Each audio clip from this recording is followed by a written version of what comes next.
It's my absolute delight to be here in my hometown and back in the University of Ulster at the close of a very special day. At least one of my doctoral supervisors, I think, is in the room. I can't see really anybody and I can't see him, but I owe John Gillespie a great deal. I remember the days of the Centre for Literature and Belief with great fondness. We had great debates at that. In the time that remains to me today, I would like to tell you a story. It was Lewis who pointed out that there are stories and there are academic essays. And the difference, and I really hope he's right today, is that people want to hear the stories. Whereas I have never, he wrote, heard of anyone who wanted to read the essays. So this story is a personal one, and I also hope you will find it helpful. We started today with Zoom, and we're going to go back to Zoom, because my story began in pandemic lockdown. Our routines were turned upside down. I was teaching an introductory course on C.S. Lewis, not, and I'm choosing my words carefully here, Sarah, not with students on a physical college campus, as usual, but on a digital platform. Almost like something from science fiction. Between virtual classes, like many others, working from home, I found welcome screen relief in my County Antrim garden.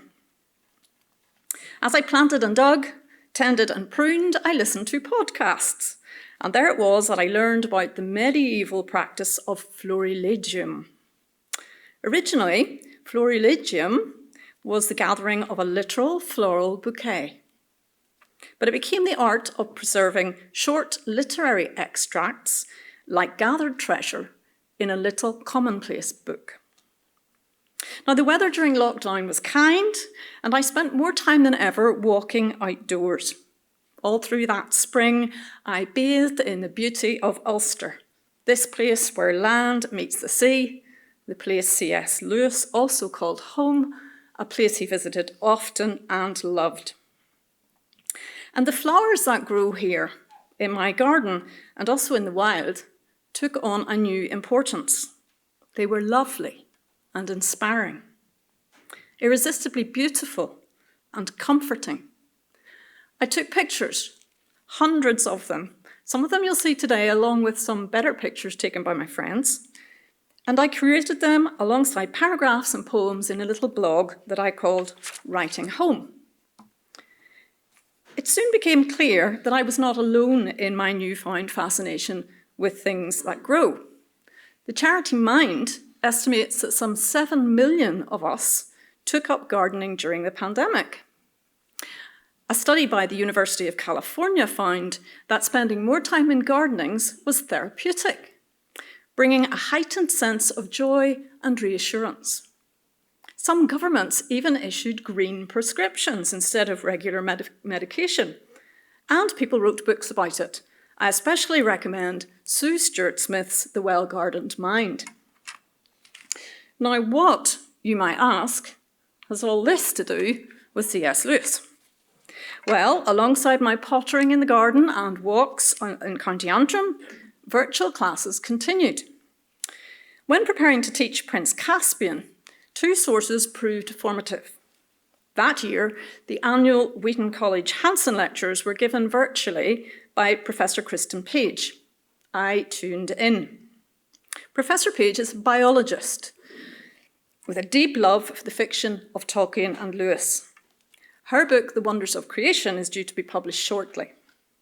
Her lectures, building on earlier eco-critical work by Dickerson and O'Hara, for example, explored the interplay between our experiences with the physical world and our encounters with literary landscapes, especially in the work of Lewis and Tolkien. They also considered the impact of this on our response to current environmental concerns, including deforestation. Around the same time, I began rereading Michael Ward's magisterial Planet Narnia, and his thesis that each of the Narnia stories is aligned through careful creation of atmosphere to one of the medieval planets.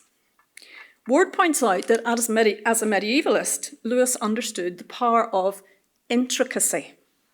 Lewis used this very word when describing the contrast between his walks in Ireland, that commanded views of large horizons, and his walks in Surrey, which gave one the same sort of pleasure that there is in labyrinthine complexity.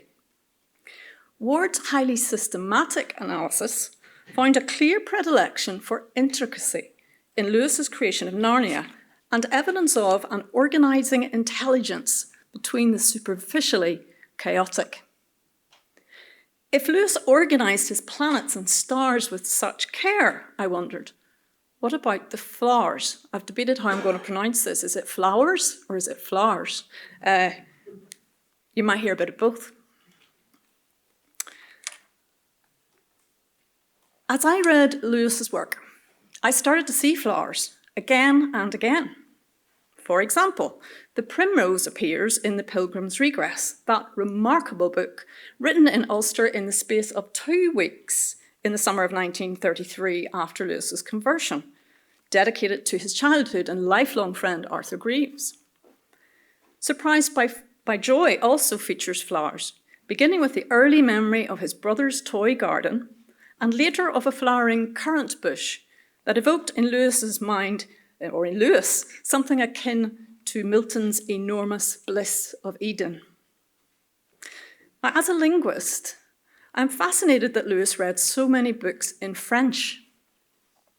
It is interesting to note that Marcel Proust also wrote of a flowering currant bush, among many other plants, in his treatment of the memories of youth.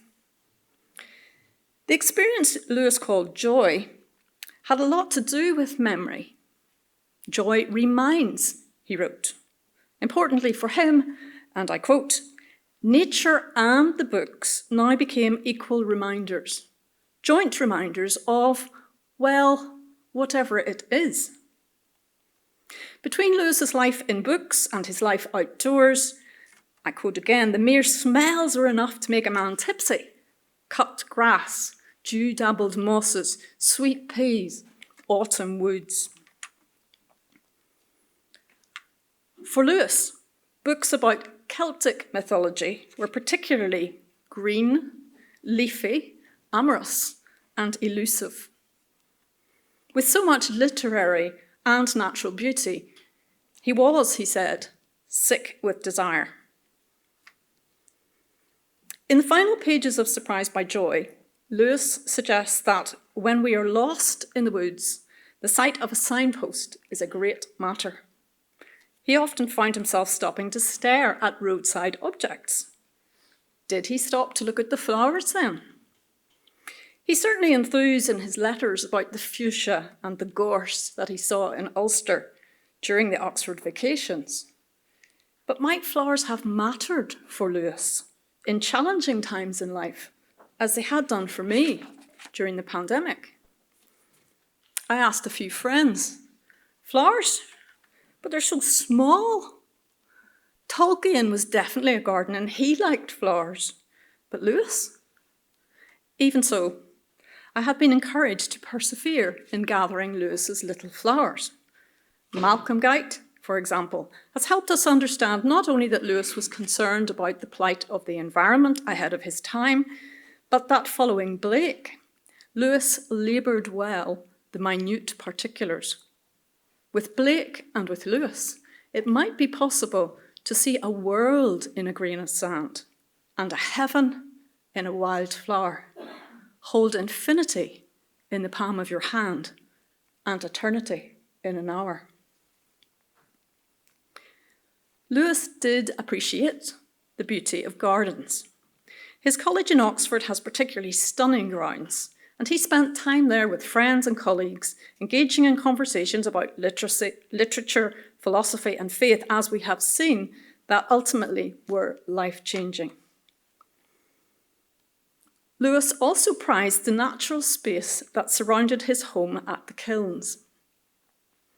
His predilection for scented plants is clear in the Four Loves. He imagines elaborate floral creatures in his science fiction.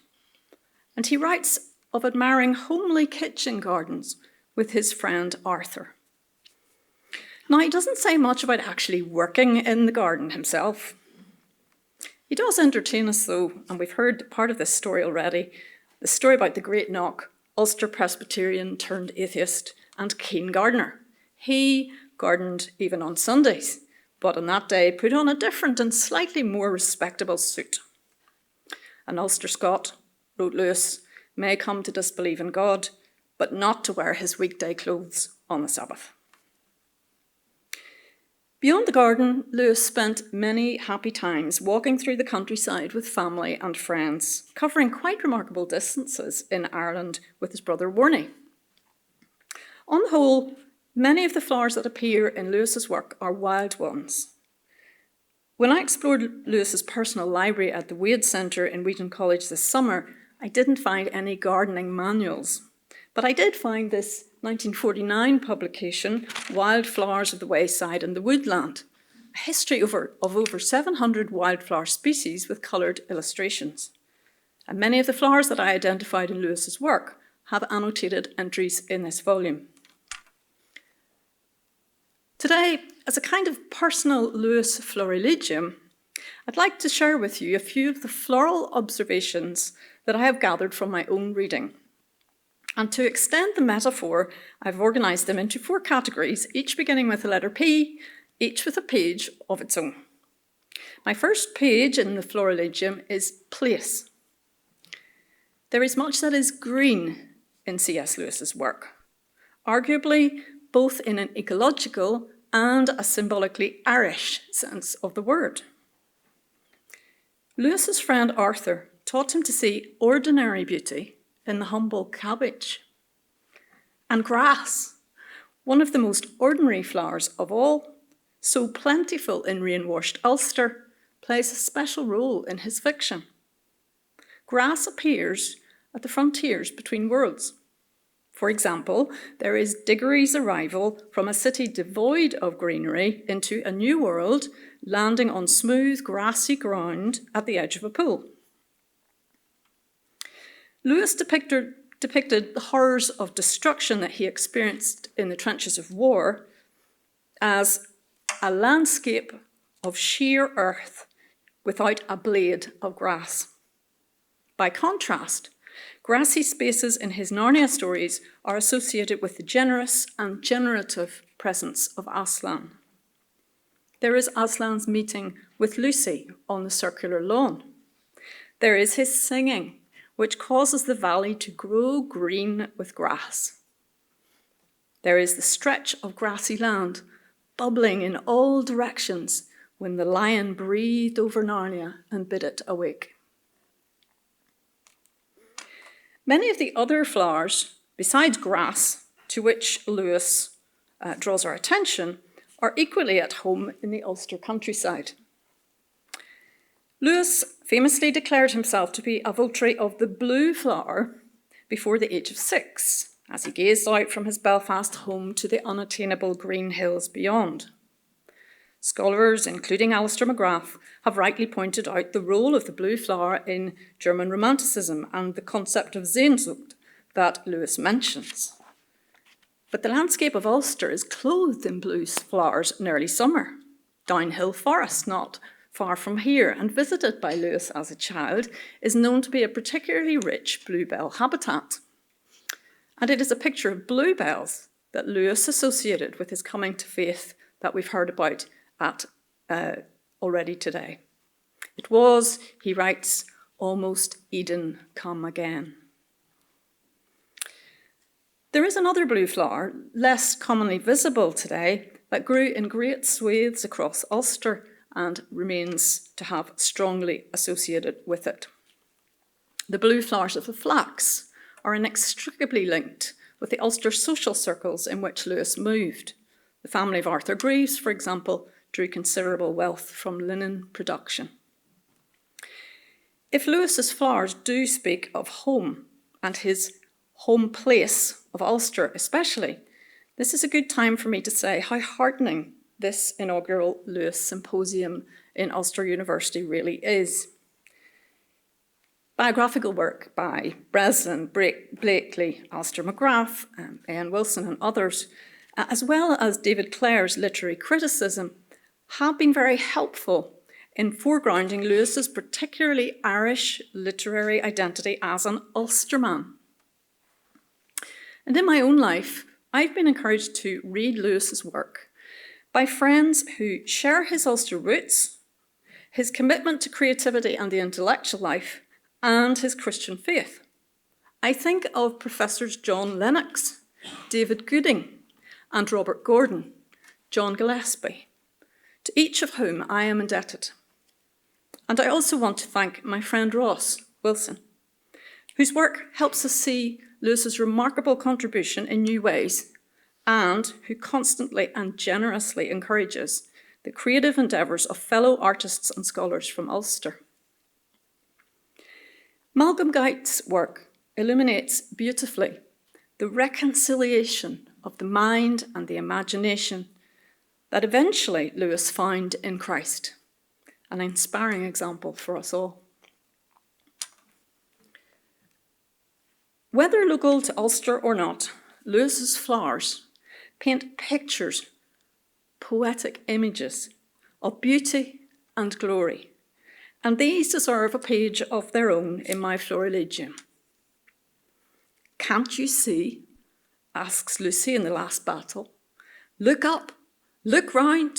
Can't you see the sky and the trees and the flowers?"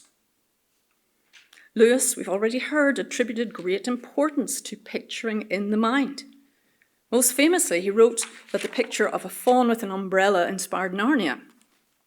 And the iconic wardrobe, now in Wheaton College, is itself carved with images of flowers. Lewis unveils. He helps us to see. He re-enchants the world by appealing with pictures to our imagination.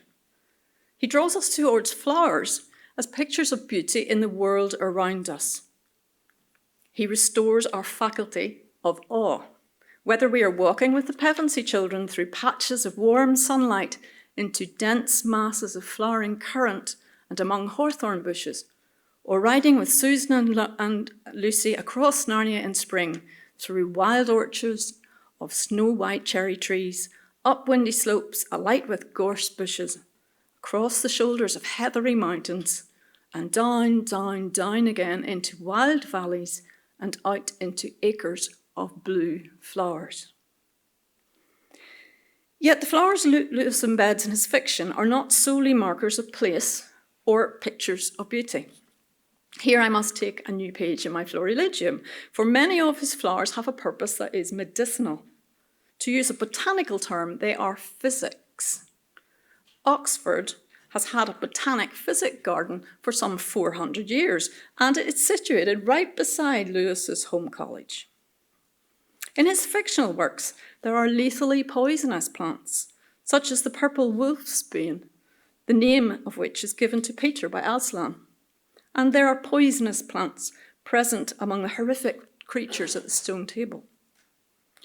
But there are triumphant, life-giving blooms too. The potent fire flowers in healing ointment given as a gift to Lucy. The exact identity of Lucy's fire flowers is unclear, but Jessica Dolan highlights in her work on Irish women and medicinal plants an ethno-medical tradition that has been practiced across the island for hundreds of years that is strongly linked with the natural environment and that figures prominently in Irish myths and legends. For example, there is the golden dandelion, one of Ireland's most common medicinal plants and an early symbol of St. Bridget. Or the yellow gorse, used on May Day bonfires and in Ulster to dye Easter eggs. And there is the curative juice of the marsh marigold, strongly associated with Mary. So flowers can be place markers, pictures of beauty, and physics. Last but not least, they can also be prophets. They can announce, for example, the coming of spring. There are prophetic glimpses of flowers through the doorway into the joyful presence of Aslan in the last battle. And in Emmet's apocalyptic vision, as he moves to fall at Aslan's feet, he passes through much grass and many flowers. Yet Lewis reserves the iconic image of the rose for Aslan himself. The beauty of the lion surpasses all that is in the world, as the rose in bloom surpasses the dust of the desert. Flowers carry meanings then, and may even carry messages.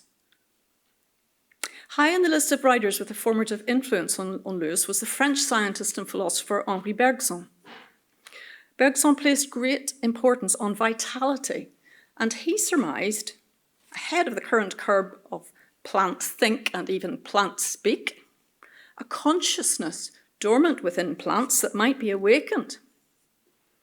And we know Lewis was also inspired by Scottish writer George MacDonald, whose poem, The Flower Angels, personifies flowers as divine message bearers. But now the angels are grown rare, needed no more as then. Far lowlier messengers can bear God's goodwill unto men. In thy face his we see, O Lord, and are no longer blind. Need not so much his rarer word, in flowers e'en read his mind. Christ himself encouraged his followers to consider the lilies of the field and to learn from them. So what can we learn from the flowers in our Lewis Florilegium? Although he did not shirk from the difficult questions of evil and suffering, including, it might be argued, environmental violence and colonialism, the floral portrait that Lewis paints is one of hope. Don't we need that in Ulster? Rather than despair. For, as place markers, his flowers remind us of the comfort of home. As pictures, they open our eyes to the glorious light of beauty. As physics, they assure us that there is healing. And as prophets, they tell of a bright future, a heavenly day of justice and deep satisfaction. Lewis summed this up in the lines of a poem, A Little Incarnation, displayed in the gardens of his college in Oxford. And with these lovely words, we shall conclude. I heard in Addison's Walk a bird sing clear. This year the summer will come true. This year, this year. Winds will not strip the blossom from the apple trees this year, nor want of rain destroy the peas. This year, time's nature will no more defeat you, nor all the promised moments in their passing cheat you. This time, they will not lead you round and back to autumn 1 year older by the well-worn track. This year, as all these flowers foretell, we shall escape the circle and undo the spell. Often deceived, yet open once again your heart. Quick, quick, quick, quick, the gates are drawn apart. Thank you.